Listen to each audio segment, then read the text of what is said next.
Hey all, Jason Levon, priest at St. Luke's Episcopal Church in Milwaukee, Wisconsin, and welcome to another edition of Pause and Pray.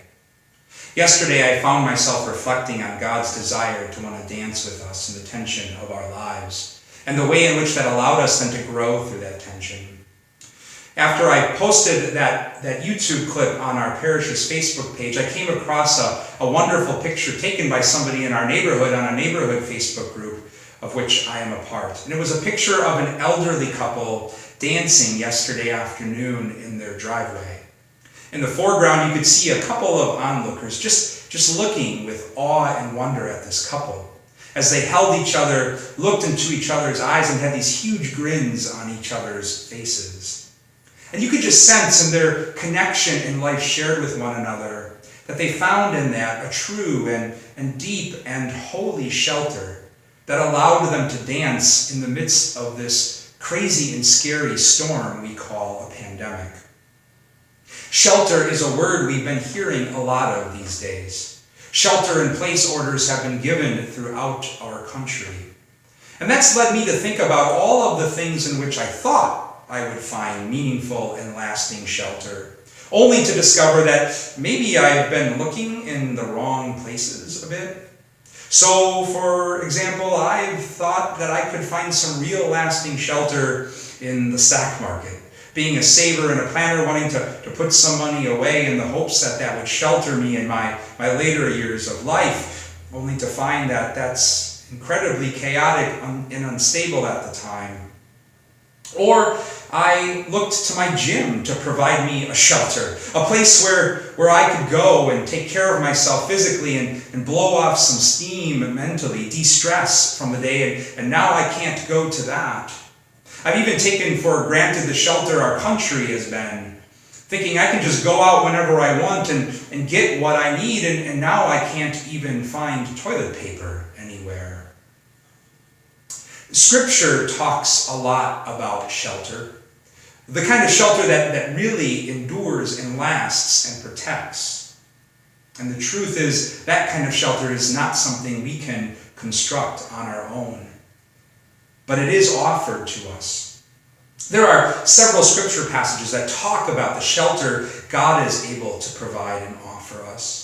One of those passages that comes to mind is Psalm 91, which begins with the words, "He who dwells in the shelter of the Most High abides under the shadow of the Almighty.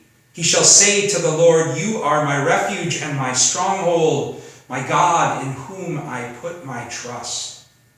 And as the psalmist goes on, he begins to discover that the real and true shelter that God is able to provide us, that can sustain us in the midst of the scariest of storms, doesn't come from us. It's not even dependent on our fidelity, but it's dependent on God's faithfulness and fidelity to us. And it's wonderful news that we have a God whose faithfulness and fidelity can't be shaken. I'm standing by a window where Jesus is enfleshing that faithfulness and fidelity of God, faithfully looking for each and every one of us, searching, seeking, knocking until we're found, so that whether we're sheltering in a place of confusion and chaos and fear, or if we're sheltering in a place of relative security where we have enough toilet paper, God is nonetheless faithfully seeking and searching for us. And that's invited me to pause and to pray about the ways in which I've experienced that fidelity of God enfleshed in my life. It happened very innocently and organically at the dinner table last night, where, sensing my anxiety, my wife Christy just said across the table, "Is there anything I can do for you right now?" And in that act of fidelity, I found some shelter in the midst of all of the anxiety I was experiencing.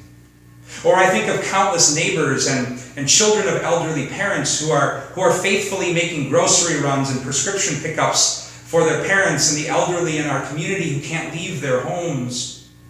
Or I think about the fidelity that we're enfleshing for one another, as we're all consciously keeping our distance because we care about each other and each other's health and well-being.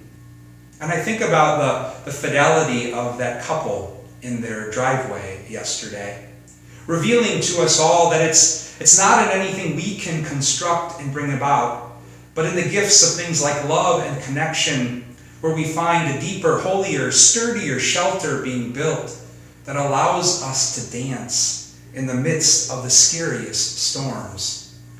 And I invite you all to pause and to pray about the same. How have you experienced the fidelity of God in flesh in your life? I'd like to end with a prayer that seems so fitting for these times. It comes out of the Jewish tradition.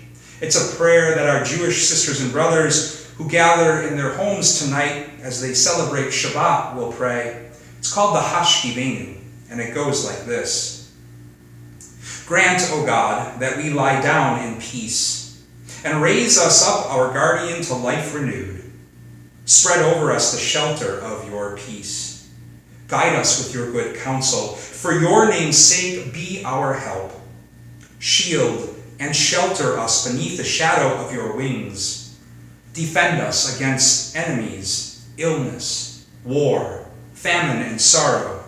Distance us from wrongdoing. For you, God, watch over us and deliver us. For you, God, are gracious and merciful.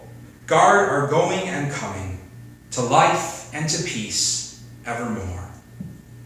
God's peace, blessings, and shelter be upon you all.